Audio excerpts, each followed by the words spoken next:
আহনাফ প্রশ্ন করছেন, তাহাজ্জুদ নামাজ পড়ে যদি কেউ ফজর মিস করে ফেলে তার তাহাজ্জুদ কবুল হবে? তাহাজ্জুদ এক জিনিস, ফজর আরেক জিনিস।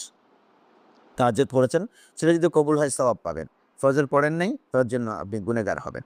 সুতরাং ফজর না পড়লে তাহাজ্জুদ কবুল হবে না, ফজর না পড়লে তারাবি কবুল হবে না। এটার উপর একটার উপর একটা ডিপেন্ডেবল না। তবে যিনি তাহাজ্জুদ পড়েছেন এনার উচিত ফজর পড়া ওয়াক্তে মজা। কেন আপনি তাহাজ্জুদের সুন্নত পড়তে উঠেছেন, কিন্তু ফরজ কেন আপনি বাদ যাবে? বরঞ্চ এটা নিয়ম হচ্ছে ফরজকে ফার্স্ট প্রায়োরিটি দেওয়া। আপনি ফরজ পড়বেন এটা নিশ্চিত হয়েই তাহাজ্জুদের চেষ্টা চালাবেন। ফরজ বাদ দিলেন, তাহাজ্জুদ পড়ে ঘুমালেন, এটা হয় না। বেশ একটা ভুল হয়ে গেলে, যেমন আমি হয়তো ইচ্ছে নেই যে আমি ঘুমাবো, কিন্তু একটু শুইলাম, ঘুম এসে গেছে, এটা ফজরের ওয়াক্ত গুজরে গেছে, তখন আপনি এর ফজর উঠে কাজা করবেন, তার জন্য গুনাহগার হবেন না। তিনি ইচ্ছাকৃতভাবে তাহাজ্জুদ গুজার বান্দা সাজবার জন্য তাহাজ্জুদ পড়তে চান, ফজর নিয়মিত বাদ দিচ্ছেন, এই তাহাজ্জুদের আপনার দরকার নেই। আশা করি বিষয়টি আপনি বুঝছেন। আপনাকে অসংখ্য ধন্যবাদ আমাদের সঙ্গে থাকবার জন্য।